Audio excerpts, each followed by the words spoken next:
When I was thinking about guests to have on this series, I didn't want it to be about accountancy or running an accounting firm because that's not the most interesting thing in the world, and it's already my day job, right? However, Reza Hooda has been instrumental in my own personal success. And although we run very similar businesses, his unique role as my coach has taught me so many things about marketing, structure, pricing, goal setting. In our practice, we must be doing something right, as he featured us in his book, The 4 Pillars, where he used our firm as an example of how to provide a first-class service to your customers before they've even joined you. I'm very proud that he's not only my coach and mentor, but has become a really good friend. In this episode, we met up in Dubai to discuss his career, the early years in running his firm, and how he achieved the dream of all accounting firm owners, which is running his firm on just 5 hours a week. He is now successfully relocated from the south coast of England to the beautiful country of Qatar. Regardless of what industry your business is in, this episode is full of practical steps and tips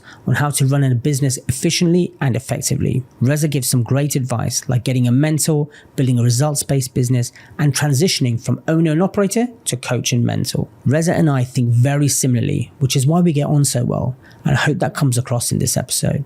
So enjoy the episode and don't forget to like and subscribe.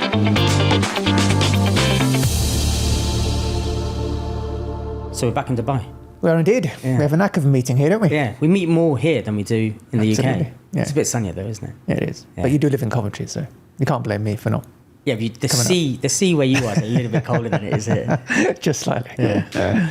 You got in last night? I got in this morning, actually. I've been in Doha, Qatar for the last 10 days. Okay. So I've just come in today, flying visit, doing a couple of podcasts. Okay. Did one just before you, and I've got a couple tomorrow, and then flying back to Doha, and then back to UK on Saturday. Okay. What's in Doha?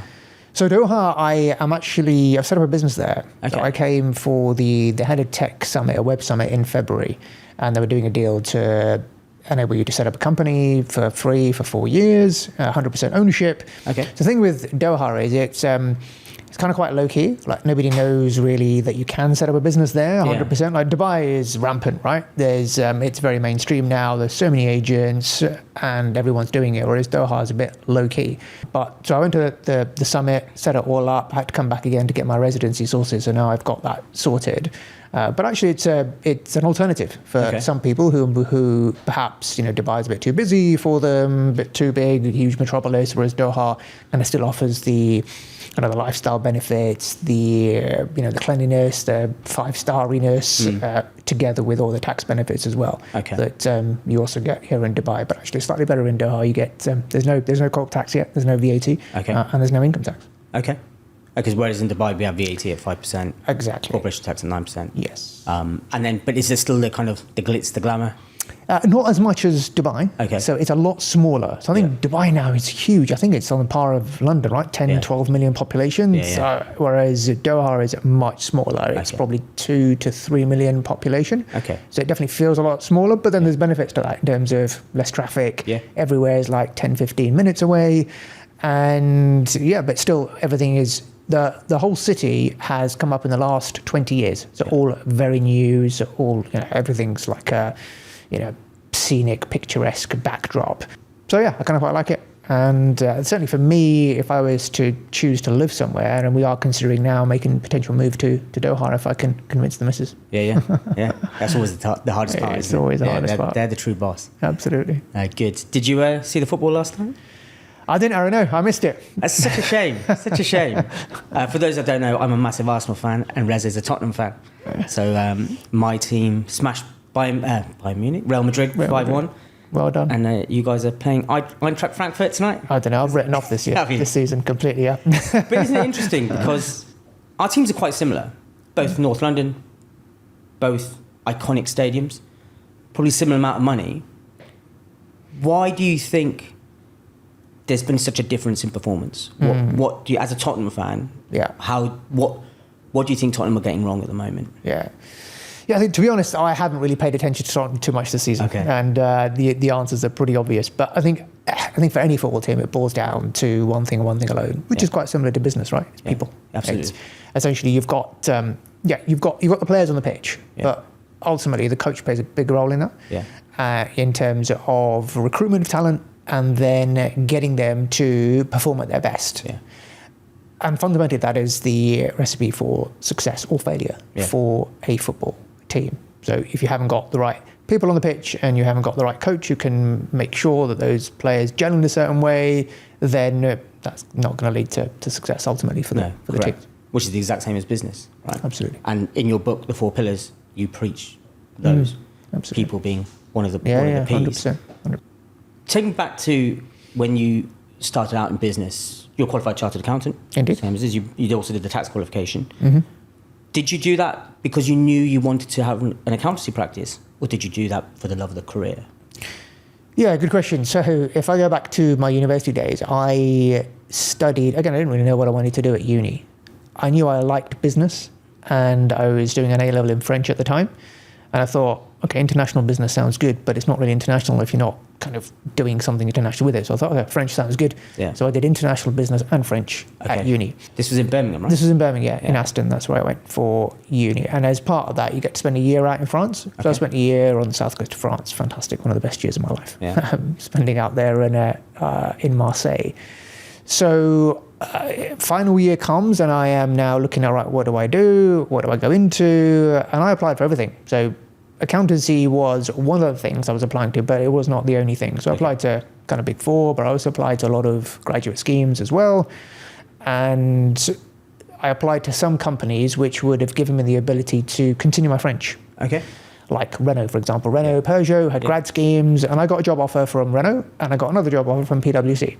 So that was my kind of decisive moment, really, in terms of the trajectory of my career. Do I go down the route of Renault and get to live in France and continue with my French and go down that grad scheme management route, or do I choose PwC and then become a qualified accountant and see where that takes me? So at that point, I had a decision to make, talked to a few people, talked to parents, and given that I was in study mode, I thought, well, everyone said, if you can become an accountant, then that's a good basis to be able to run your own business anyway. So you may as well, you're in study mode, use the opportunity to go and work for a big firm, let them train you, get qualified, and then the world's your oyster. Oh, okay, fine, sounded good. Fell into PwC, and actually, I didn't apply for, most people in PwC or Big Four were applying for assurance or an audit, because they made audit sound sexy, business advisory, they call it assurance, but I didn't really know what it actually was. So when I saw tax, I applied for tax, not because I thought it would be more rewarding, but just because I thought it sounds boring and therefore less people will apply and more chance of me getting in. Yeah, that's what I did. Strategy. Yeah. And I got in.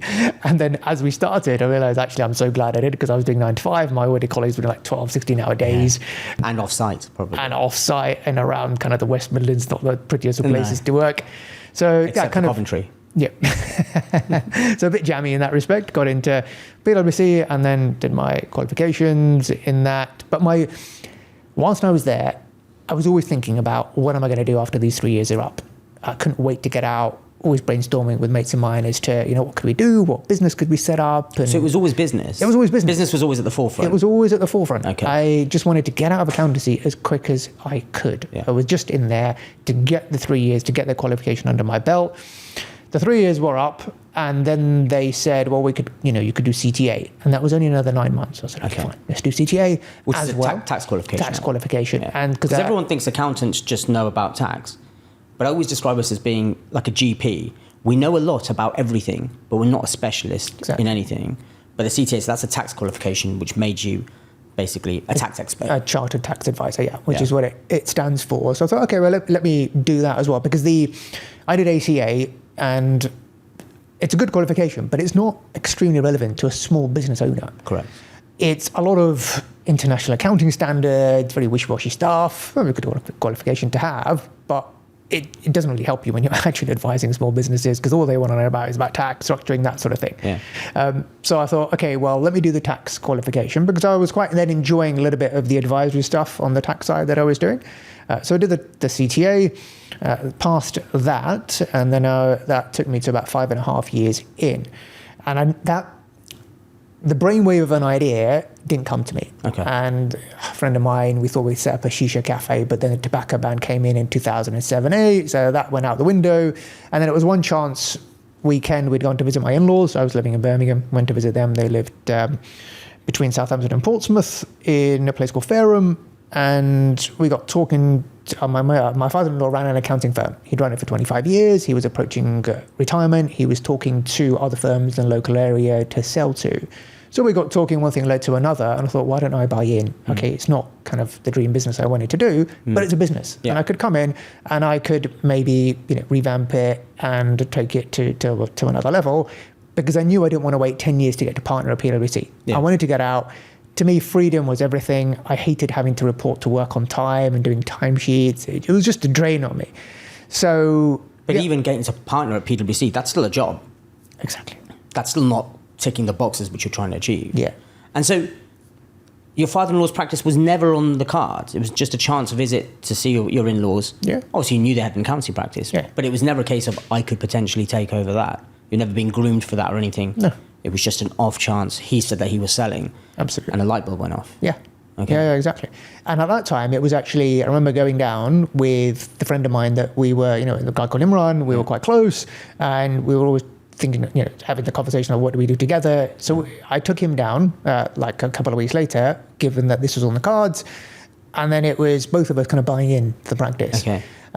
He lived in Burton, like near Stoke-on-Trent. Okay. And he was I planned to relocate because my wife was pregnant. I thought it'd be good for her to be near her mum anyway. So it made sense for us to move down. He said he would relocate, come down in the week, and then go back on the weekends. So we kind of got the financing in place, got the loan, and were ready to buy in. And then he bottled it last minute. He said, who Imran did? Imran did, yeah. Okay. He said, I can't do it. It's too much. So I was like, God, I've got to do it myself now. So here I am, kind of mortgage to the hilt, moving down south, taking a big 70% pay cut in earnings. All the while, a few weeks later, the world goes into financial meltdown, crisis of 2008. Okay. There's no turning back. I'd already taken a loan. And yeah, that's kind of the start of the journey. So it was quite kind of, in one way, because I was independent at that time, but PwC, we had our own place, things were good. You were a good salary as a manager at PwC. And this was kind of taking a reverse step where I'm now earning less.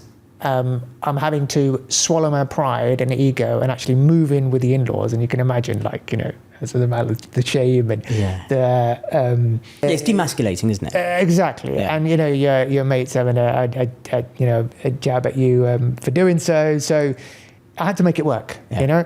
I'm there. I've done this now. Now I've got to make this work because I've got to get back to at least what I had at PwC and hopefully something else beyond that. One thing I find really interesting, I think you and I are the only people who did this.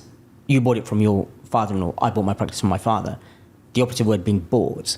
There'll be a lot of our viewers and listeners who think, well, he's your father-in-law. Well, in my case, he's your dad.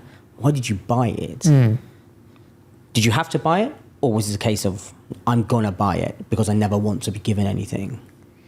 What was the deal there? Yes. So, I mean, my in-laws are fantastic. And they're just like my parents. We've got a very good relationship. But my father-in-law is also very, he's a visionary in his own right. I mean, he'd taken the practice to a point where it was just ticking along, and he wasn't really interested in growing it because he had other business ventures like that, into care homes, nursing homes. So that was really where the family's wealth was coming from. So this was just like a side thing, just continuing, and it was. I wouldn't have won it any other way. No. And he was of the same mind that, yes, you come in, you buy in. I guess the advantage was that because he was my father-in-law, he did help a lot in terms of transferring that goodwill of clients to me, like introducing me to clients, in good words. And that definitely helped me to then get that buy-in of the clients as well and to make it a smooth transition as opposed to buying it from a third party where they may just cut and run. Yeah. So that definitely did help in terms of the initial process of going into business with family. But would you have wanted it any other way? If you just gave it to you for free, you probably wouldn't want it, knowing you. No, exactly. It's it was similar with me. My dad would have given me the practice. It couldn't go to anyone else. Yeah. But I was adamant that I wanted to buy it. Just because in the future I didn't want, not necessarily people, I'm not really bothered what people think, but I wanted to know that I bought it. Absolutely. And I paid pound for pound what it was worth. Yeah. Rather than, it's very easy to go, well, your dad just gave it to you, didn't he? Exactly. No, good. So 2008, you buy this practice and you walk in there. Now, because your background was PwC tax, and look, you're not doing tax for Mr. Patel down the road. You're doing it for Manchester United, Aston Villa. That's not going to help Mr. Patel down the road. So, although you're a qualified accountant, what did you actually know about accounts, doing accounts? I'm assuming very little. Yeah, you're exposing my secrets here. Sorry. No, but you're right. I can say it now because, thankfully everything's running in the background without me now. But when I joined the practice, I had never prepared a set of accounts or a tax return in my life. Because as you rightly say, it was when you're in tax, you're in advisory tax. Yeah. So there's a whole separate department that does computations. So they do tax comps. All we do is advice for the client. Or the managers were doing advice. I was just kind of supporting them. Yeah. Luckily, it wasn't the blue chips, the football clubs of this world. That was a separate department. I was in the entrepreneur and private client department, which meant that the kind of clients I was dealing with were still owner-managed businesses, albeit on a larger scale. So the likes of East End Foods, for example, they were one of our clients. Yeah, it's a multi-million-pound company. Exactly. So huge companies, but the profile was the same. So I was able to take some of that knowledge that was gained and practical structuring, tax saving opportunities, and then apply that to some of the clients down south in the practice that I had acquired. So I guess I positioned myself in a way. I could have gone in there and started to learn accounts and learn bookkeeping, but I guess I made a decision at the time to kind of pretend that I knew how to do it, let them get on with it. There was a team of about 3 or 4 people, not kind of interfere in what they were doing on the compliance front, and then just fall into that role of doing the client advisory, trying to win extra work from existing clients, reviewing whether clients had done tax structuring or not, and then pitching projects to them, and then trying to grow the practice through my role being business development, sales, marketing, that sort of thing. I find that really fascinating because most of my clients, and probably most of yours, would have thought, if you're going to go buy an accountancy practice, you need to be the best accountant. You need to know everything. And so the temptation would have been, I need to learn everything, learn all the software, learn how to do accounts, tax returns, VAT returns, whatever. You took the opposite approach. Well, I don't know how to do this. And I suppose you had a team there who did know how to do it. So you put reliance on that team, and they'd been with your father-in-law for a long time anyway, so there's trust there. Yeah. But you decided to hone in on a different set of skill set, right? Which was sales and marketing, I'm assuming. Talk to me about kind of that. Yeah, so initially I didn't really have a clue what I was doing. I was just trying to kind of win work. I tried everything. I tried the networking, the building connections with your bankers, your solicitors in the local area. I tried telemarketing. I tried a bit of Google PPC at the time, cold email shots, mail shots by post, etc. You drive past a company, thought, oh, they look good, check them out. Yeah, get their details, write a letter to them, and send it off and pray and hope that something comes back. So I learned a lot in the first few years of trying a lot of things. Some things paid off, some things didn't. The things that did pay off, I didn't know how they paid off. There was just kind of luck that they did pay off. And yes, back then, so there's still kind of early doors in terms of the world of social media. It was still quite young at the time. It was 2008. And so the landscape then was that most clients were local to the firm. And that was the case for most small accounting firms. Your clients would typically be within a 20, 30, 40 mile radius of your office. So it was about kind of networking in the local area and getting referrals and meeting up with solicitors and bankers and that sort of thing. And that kind of ticked along, and we won a few, and we did win a few. And it took me kind of 5.5 long years to get to a point where it's not where I wanted it to be. And the marketing or the practice? No, the practice. Okay. So it was, and I was still, I think it was there was a light bulb moment that went off for me when we were in a meeting with a client. It was a really good client we had won, and it was like a 10 grand fee. This client was in cash flow difficulty. So we helped him a lot to restructure his affairs, to try to had lots of meetings with bankers, financiers, to trying to get him some sort of finance to survive in business. Because it was a very good business model that he had, but he was just struggling. The processes internally weren't great. And we pulled it off, managed to get him an invoice financing arrangement with a bank. And this was through a series of meetings, etc., that we had a lot of advisory work. But back then we were billing by the hour. So although it said on our engagement letter, we're going to bill on a time and fees basis, the moment came, I remember sitting across to him at the table and saying to him, it was kind of that he was over the moon and overjoyed that we did this for him. And he was very grateful, very thankful. And I said, yeah, fantastic. And by the way, here's our fee in terms of for doing it. And he looked at it. And suddenly, like his jaw just dropped. And going from a moment of jubilant elation, it suddenly just went downhill. And that moment just changed our relationship forever. Because from that point, within 4 weeks, we got a professional clearance letter through from this very good client who we had helped, saying we are leaving. Yeah. Reason being, we surprised him with a bill that he wasn't expecting, right? And that was a kick in the teeth. And really, it made my stomach churn. I thought, this can't be right. And to be fair, and then inside it occurred to me that, yes, he's right. If that was me sitting across the table and I got stung with a surprise fee, I'd feel the same. Yeah. Like not knowing, yes, there's a fee, but you tell me what the fee is going to be or stage payments or whatever. And then that kind of led me on this quest to thinking there must be a better way from exchanging time for money. And I landed across my first mentor, Mark Wickersham. I was on a webinar and he was talking about practice growth and value pricing. And then I joined his program and started to learn that there's a whole other world out there of pricing. Because when you do accounting training, no one teaches you how to run a business. No one teaches you how to price your services. No one teaches you how to sell. No one teaches you how to win work or lead and manage teams. You don't just wing it. You don't know what you don't know. But there's a whole world of people that have done it before you. Yeah. And a whole world of experts in sales, pricing, marketing that have written books, that have walked the walk, that you can go and learn from. But you don't know what you don't know. No. And until you stumble across or come across this kind of the thinking, the videos, the book, the podcast, the courses, you're in oblivion. And back then it was, now everything's readily available. There's YouTube. There's it's very hard not to come across something that is going to help you out. And that was the start of my journey of transformation from that point onwards. And that was in 2014. Okay. Onwards. Yeah, I was going to ask when that was. So 5-6 years into owning it. Yeah. So those 6 years, I'm assuming they were quite tough years. They were. You were just kind of sailing along. Just sailing along. I kind of not really getting beyond what I was earning at PwC. So not the kind of the growth that I expected, both personally, professionally, for the family, that kind of thing, what I expected the business could achieve for us versus what it actually did. We get into business really to ultimately to have freedom over our time, our location, to be able to do what we want, when we want, with who we want.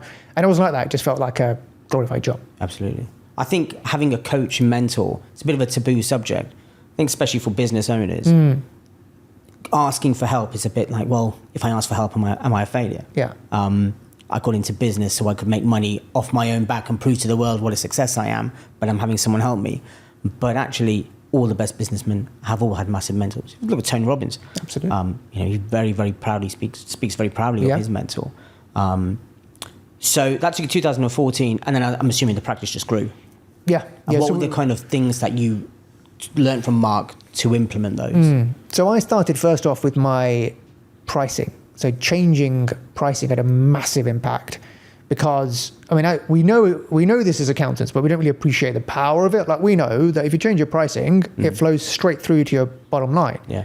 So pricing is the most powerful lever in the profit equation. You increase your prices, flow straight through to bottom line without you taking on any extra cost, without you having to work any harder. So I started to do that and got immediate results, fast results. I experimented a bit and then got results and started experimenting more and more and more. And particularly for project work, I used to bill by the hour, then found a way, through market learning value pricing to charged on a value pricing basis. In 2016, we won our biggest ever fee of £66,000, which I was blown over by. I thought that could never be beaten. 2 years later, I had the opportunity for another project, put a fee out of £135,000. That was accepted. And so within 4 years, our practice doubled. We got to like 7 figures with 7 people, 50% net profit margins. And all through that moment of realization that I didn't know what I didn't know. I needed to go and learn the skills of business as someone who had been there. So my best advice now for anyone in business or in accounting is go and learn these business skills that you don't get taught when you do accountancy training. Because you can be the best accountant or tax advisor in the world, but if you don't know how to get customers, you'll have no business. Yeah. It's my favorite line from Rich Dad Poor Dad, where Robert interviews, I think it was a journalist, and she's a really well-established journalist. and she's launching a book, and he wants her to help her sell it. And he says to her, you need to go and do a sales and marketing course. And she was disgusted. She was disgusted. I'm an award-winning journalist. I've written this book, and you expect me to do a sales and marketing course? It's like, yeah, you've got to go and learn this skill. If you want to sell your book, you've got to learn how to sell. 100%. But there's this kind of arrogance, isn't there? I know one doctor who I'm quite close to, and he took a sabbatical, 6 months sabbatical, and I told him to learn these skills. He wanted to be a YouTuber and stuff like that. I said, well, go and learn how to do it. He said, I'm a qualified doctor. I'm not going to do that. You might have to swallow your pride a bit and actually learn a whole new set of skills to take you to the level that you want to get Definitely. to. Yeah, because you're just a technician otherwise, right? Correct. And some of the, I'm going back to the sports analogy, even the best players in the world have a coach. Yeah. Novak Djokovic has a coach. Yeah. All the best football players have a coach. Yeah. Roger Federer had a coach. Yeah. It's, you don't know what you don't know. Yeah. And learning from someone and getting their feedback, it just gives you that shortcut of getting where you want to a lot faster. Absolutely. Absolutely. So you learned from your coach, and then how do you apply that to your team? Because you've grown the practice, but it hasn't been grown on you doing the work. The team do the work. So how do you communicate that message of your vision to your team?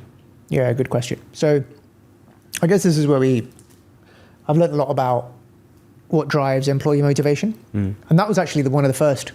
So again, one advice I give to others is start reading early. I was a very late reader in terms of I didn't pick up my first business book until the age of 36, which is late. I remember being on holiday in Tenerife. I think Mark had given me some recommendation of business books, and it was a book called Drive by Dan Pink, where he talks about what the truth behind employee motivation. I took on holiday on Tenerife, I read it back to back, and I thought, this is a gold mine. Why did I not know this stuff? Because up until that point, it was all about micromanagement, presenteeism, timesheets, people are motivated by money only, that kind of thing. And that's so reading that book blew my mind and shattered a lot of limiting beliefs that I had. And opened my mind as to what is possible if you can really understand what drives employee motivation. Because let's face it, the most prized asset in our accounting firms is our people. If we can build a team that can do the best work, handle clients, then ultimately that's how you scale your business. No entrepreneur has ever scaled single-handedly. They've scaled because they knew how to attract the best talent, retain the high performers, and maximize everyone's potential. So that opened my eyes in terms of a different leadership style. And he talked about three main things that drive employee motivation. The first is autonomy, the second is mastery, and the third is purpose. So autonomy in terms of being able to work when, where, and how you want. That people want to be independent, autonomous, don't like to be micromanaged, that kind of thing. So when people are autonomous, that's what drives motivation for them to do better. Mastery, that people need to be doing something which is kind of in their natural God-given skill set, in their zone of genius. So when you're working in your zone of genius, work feels like play. So the more you can find out what the skills and strengths of your individual people are and get them to do more of what they really enjoy doing and what they're really good at, the better the better they will perform. And the third is purpose. So how can people want to be attached themselves to something bigger than them, a greater vision, a greater cause. Now, it doesn't always have to be, ending world poverty or anything like that, but just knowing that what they are doing is impacting someone, even if that's making your life easier or that's helping entrepreneurs, but articulating that vision and purpose to what we are doing here helps, again, drive people's motivation. So I made a few changes off the back of that. I got rid of the timesheets in 2018, pre-pandemic.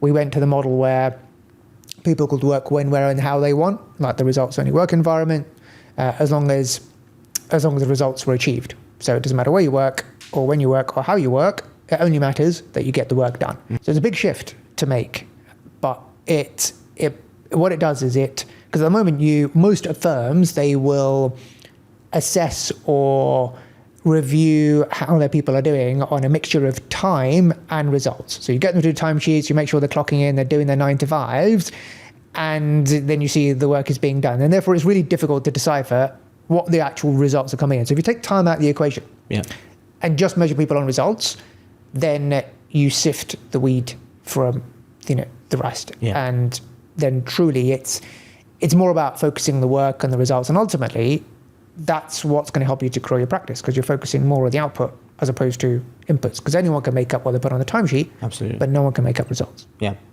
There will be plenty of people watching and listening who are starting off in business, or of a generation which don't really believe what you're saying. I do, because I'm one of your students, and I've seen it firsthand, and a lot of my clients have. But there is a generation, there's a type of businessman that believes that people are a resource, and you should just try and get as much out of them for as little money as possible, because all they care about is the payslip. But you firmly reject that. 100%. Yeah. And I've witnessed that firsthand. I mean, I've made a lot of mistakes in terms of hiring and bringing on people on board that don't fit your culture, but you're unaware. And you do at the start, you just try and get on someone, you try and get a deal on someone, you try and employ someone that, is, and it's tough when you're a growing business and the profit isn't there. Yeah. So you can't afford people that can really come in and handle client relationship, take work off you. So you end up going cheap, and you hire cheap, but then you don't get any time back, because you end up having to spend more time in babysitting them, training them, coaching them, all the rest of it. So my advice for small businesses is to, as soon as you can, get someone in that can actually take work away from you, which will then free you up to do the things that only you can do, like grow the practice, bring customers in, do the higher leverage stuff. But I've seen firsthand in terms of the retention. So, we had a lot of staff turnover in those early years where I didn't really know what I was doing. I wasn't a great leader or manager. And only after I started to invest in myself to become a better manager, a better leader, to articulate some of the things, to change the culture, did I see that our employee retention increased or, got better. Yeah. And since 2018, no one has left that I didn't want to leave, that we had to terminate their contract for whatever reason. Anyone that has come in that has been a high performer that I would have wanted to stay, has stayed. Yeah. So the proof is in the pudding, really. That Absolutely. If you can create that culture which attracts the best talent, retains your high performers, then you will be able to, because ultimately it's, our business is built upon relationships and client relationships.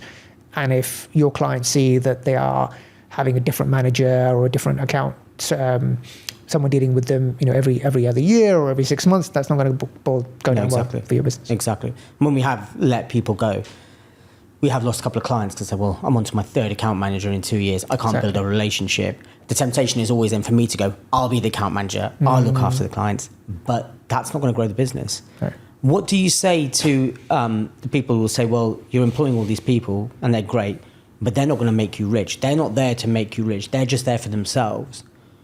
By saying that people want a higher purpose, you obviously reject that argument as well. Yeah, absolutely. It's not everyone is built to be an entrepreneur. Like, some people are happy, they want to be, they might not be an entrepreneur, but they still want to be part of something that is meaningful. Yeah. And in this day and age, there's a lot of demand out there for high quality talent. And good quality talent know that they can switch very easily if they're not getting what they need. And what they need is those three things. Like they are the universal drivers of employee motivation. So if someone is give an example of someone we recruited recently, who is coming as a senior manager. She's been with a regional firm for the last 7 years, so a much bigger firm than we are. And the reasons why she joined was she wasn't given the autonomy. So pandemic, they were working from home, then they brought everybody back, and they said, you can only take 1 day work from home 1 day a week, every other day you've got to be back. Even though that she was performing and she was managing a portfolio of £200,000-300,000, she still had these rules applied on her, which had nothing to do with the output that she was doing. On the other hand, she had lots of suggestions to make in terms of how to make things more efficient, to introduce practice management into this firm, which had like 7 partners, multi-million-pound practice, but they were still using spreadsheets to manage their work. And they just kept fobbing her off and these things didn't happen. So a good person, like a very good person, was driven out because of the short-sightedness, the inability of her managers, her partners, to appreciate what actually drives good people. Yeah. So I think in terms of, again, I go back to one of the key skills that we need to be successful in business is the skill of marketing, because it's not just about marketing for customers, but it's also about how do we market for talent. Equally, if not as important as getting new business. Because we need to have as well as having a value proposition for potential customers, we need to have a value proposition for potential employees. Yeah. How do we attract people to us, the best people? Because the best people are always going to be in demand. And for us, as an accounting firm, and most service businesses, there's only going to be two constraints. One is new customers, and the other is talent. So if you had lots of business coming in, but you weren't able to attract talent, you're going to have a problem. Yeah. And if you had lots of talent and no business, then you're going to be twiddling thumbs, not making any money. Yeah. So really, as a business owner, if you can focus on how do I get good at getting customers, and how do I get good at attracting people to work for me, you can't go far wrong. Absolutely. So what I'm hearing from you really is you very much honed in on what your skill set was. You realized what you were good at and you only focused on that. You got people in to do the stuff which actually ran the business. You focused on the sales and the people effectively. Yeah, so it wasn't as if I didn't know at the time that this is what I need to focus on. This has been a kind of a journey. Yeah. But then over time, you realize actually my role is not in doing the work. My role is then not even in managing the people who do the work. So it's gone through stages. Before it was, I think I have to do the work. I have to do the reports. I have to do the tax advice to the clients. Yeah. And then realizing that actually other people can do this. And I can do more higher leverage stuff like focus on getting new business, because I employed a team of accountants who are good at doing accounting work and tax work, but they don't have the skill set to get business. So I should develop the skill set to get more business, because no one else can do that. Yeah. And that would be more high leverage for me. So that's why I went on a journey to do. It's not as if I was naturally good at getting business. I had to go on a journey of learning about what is marketing? How do I get work? Rather than just trial and error, there must be a code. There must be a way, just like accounting is a skill that you can learn. Yeah. Marketing is also a skill that you can learn. Like, what is marketing, and how do I put my proposition out there that lands with people that I want to attract into my firm as ideal clients that will essentially, drive our practice growth and help me achieve whatever growth plans that I want. Yeah, understood. So you very much followed you must have read The E-Myth. There's a book by Robert Gerber, Michael Gerber. Yeah, I know it well. Systems wasn't really an issue for me. That was one of the things I did inherit at PwC that I'd learned. Yeah. But yeah, I know the premise of the book, and it is one of those books that most business owners should read. Absolutely. Because it's all about the systemization. Correct. And it also explains about the reason for starting your own business. Yes. In there, and I have this with dentists all the time. I represent a lot of dentists, and the classic thing is I need to buy a practice. Like, well, why do you want to buy a practice? Well, because I'm doing all the work and the boss is taking all the money. Okay, you're a very good dentist. You're very good at doing the procedures in someone's mouth. What do you know about marketing, advertising? You're a nice guy, but you're not exactly the most charismatic person. Are you sure you can run a practice? Are you sure you can run a business? You barely get your tax return in on time. Are you sure you have these skills? And in the book, he talks about someone being a very good operator is not necessarily going to make a very good entrepreneur. Indeed. That's also what the phase is, from operator to manager to entrepreneur. I think if people can hone in on their entrepreneurial skill set, exactly, they're the ones who should go into business, not because you're very good at doing a job. That means you can run a business doing that job. Exactly. It's a completely different skill set. Definitely. So the business is now, you said, doing 7 figures, 50% margin. That's giving you a very good, comfortable life. And I think you said you did it on about 5 hours a week? Is that at one point? At the moment, yeah. What were you doing with the other 35 hours? Building another business. Okay, do you want to tell me about that? Sure. So 2018, practice doing very well. And then I get the opportunity. So my mentor says to me that, you're doing some great stuff here, because I was kind of the, the good student. I was learning from him, and I was applying, and I was sharing my successes. And then he said, you need to come and share some of what you're doing with my audience. So it was that same trip in Tenerife, actually. I read that book, and I got an email from him to say, I am looking for someone to come and practically share what they're doing with my teachings to get results. Because he'd been out of practice for about 20 years by then. He sold his practice back in the late 90s. Yeah. So he was actually in practice anymore. And therefore it's a lot more engaging, motivating, inspiring for someone to see someone to practically applying his teachings. And he said, yeah, come on, and I'll pay you for a session to teach others about how you're applying this and getting results. So I said, yeah, fantastic. Yeah, sure, happy to. So that was... I think it was Christmas 2018. We were out in Tenerife, and the email came in. I said yes, and that session was then booked for early 2019. That went down really well. Everyone said it was fantastic, really good to see how it's applied in practice. So then I met up with him at Accountex in 2019, and we got talking, and he said, why don't we kind of continue this on a ongoing arrangement where every month you do a practical session and I'll pay you per month, and you can also kind of build up your own audience on the side whilst you're doing this.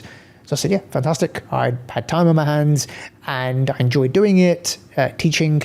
So we started, and I'm teaching his audience as well as trying to kind of then get into grips of this whole new world of online coaching and learning how to build a brand and doing content and videos and blog posts and all that kind of stuff, which I had no clue about. So I was just randomly testing. But the beauty about it was that because I'd entered this world of personal development, business development, I started to see that there's so much content out there, this whole world of people, entrepreneurs who are now sharing what they did and giving you access to their courses, their coaching, to go and learn from them, getting the shortcut. So I started to do that and started to apply what I was learning, and slowly my audience started to grow. And about a year in, the pandemic came along in 2020, and that then snowballed. And then I had a conversation with Mark, and he's like, it's like we're competing businesses here. I know. Yeah. So we decided to part ways very amicably. We're still friends. Yeah. So 2020 pandemic time, we part ways. Now I'm solely focused on, right now, let's kind of go all in and start to grow this. So start to build my own personal brand on LinkedIn and doing the content and continuing to kind of add value to practice owners, because I guess I fell into what I talked about the zone of genius earlier. Like, my zone of genius is in kind of distilling lots of information. So I read lots of books, consumed hundreds of hours of YouTube content, podcasts, courses, coaching, and then being able to distill all of that into practical, actionable steps to accountants through the webinars, the courses, the programs that I ran. And I really enjoy doing it. So much so that it didn't feel like work. It felt like, this is what I should be doing. And at the same token, I started to feel a bit, I still had some client relationships, and that wasn't really driving me anymore. So I made a conscious effort, actually, there was a lot of risk on doing those tax projects. So up until 2018, 2019, 2020, I'm still involved in the practice, probably doing about maybe 10 to 20 hours a week at that point, because I was the only CTA in the firm. So I was the only one doing the tax projects. I was the only one marketing for them and then overseeing them, because I'm the only one who had that tax knowledge. I didn't have any other qualified chartered accountants or tax advisors in the firm. And I felt at that time that, given the coaching business was kicking off and the projects were they carried some risk. Yeah. And therefore something I had to give. So I decided at the time to kind of slowly wind that down and not pursue that so much anymore. So our practice income took a dip, because we were earning probably 25-30% of our revenue from one-off projects, given that I suddenly knew how to price them. And you're the only one doing it, so it's pure profit. Exactly. Yeah. They didn't have to recruit anyone to do it. So we got to $1 million in 2018, but then that took a bit of a nosedive. So we went back to like 750, 800, 2020. But by the same token, I'm building up my coaching business. So that is now going up and kind of replacing the income that I had foregone in the accounting firm. And then in 2021,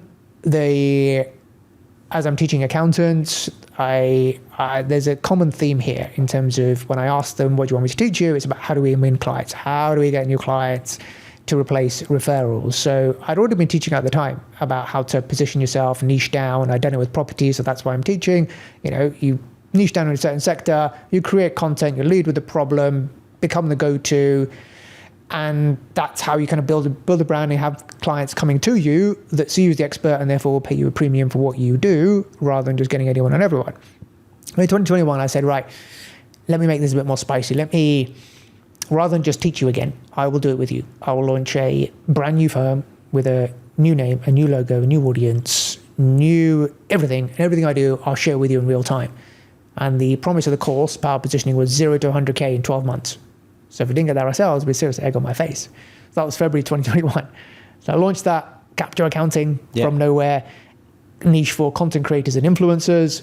At the time, we only had one client in that space, but we'd worked in them for 18 months, so we kind of understood the nuances, we'd learned it. Yeah. That knowledge doesn't go away. Once you learn that knowledge, it stays with you. Yeah. So we went inch wide, mile deep. Everything I was doing, I was sharing. And thankfully, we hit 100K in 9 months from that brand.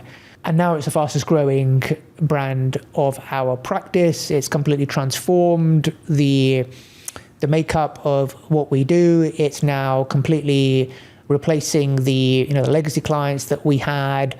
And it's something that my team can manage when none of them are chartered accountants, because the work isn't overly complicated. Yeah. So it doesn't rely on me anymore. I can be 100% out. We are now getting clients in without me having to speak to them. I don't even know some of the clients. They don't know me. And the work can be handled because ultimately it's still bookkeeping, it's still VAT, it's still management accounts, it's still accounts. Yeah. The work is not overly complex. Yeah. But it's just your marketing that changes. So you become everything to someone. And those people see us as specialists because we've just focused in on that particular segment. Yeah. And a lot of the people, when they reach out to us, commonly I see that they're reaching out to us because they want to work with a specialist, because their accountant doesn't understand their business model. And it's hard. When you're a generalist, trying to keep up with 57 in different industries, it's difficult. Yeah. And that's why most accounting firms are overwhelmed and stretched, and their teams are working long hours, and they are as well, and they're not being rewarded for it because clients don't see value and they're not going to pay you. Yeah. So, one day you're trying to deal with CIS scheme rules, and then you're trying to deal with superannuation for dentists, and then property rules for investors, and then EU VAT on digital suppliers for content creators, margin scheme. You can't be all things to all people. Exactly. Something's got to give. Yeah. Whereas when you just go inch wide, mile deep into a certain sector, you become the go-to.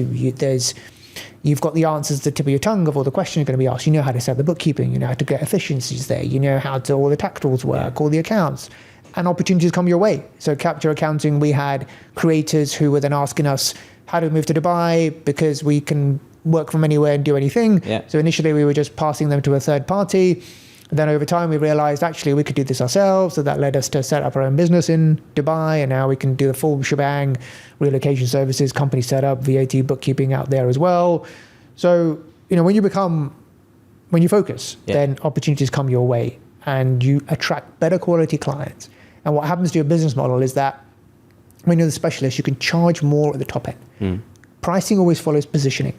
The more premium you are, the more specialist you are, the higher the price you can charge. Think GP versus brain surgeon.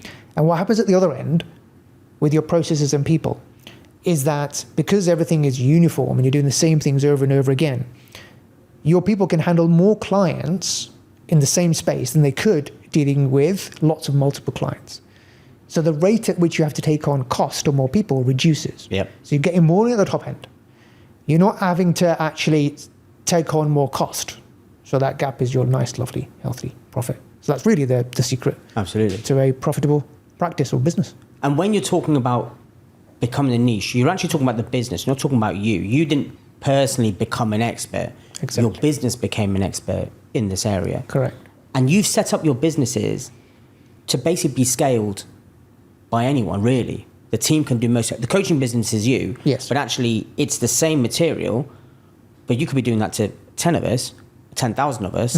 It's the same amount of effort from you, which I think is extremely important. It's a very valuable lesson because most entrepreneurs who are watching and listening will be thinking, I need to get better at this. I need to get better at the product which I'm selling.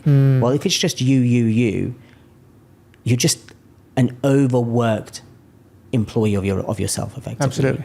Glorified job, right? Absolutely. Yeah. We've only got a couple of minutes left. So Okay. I want some quick fire questions from you.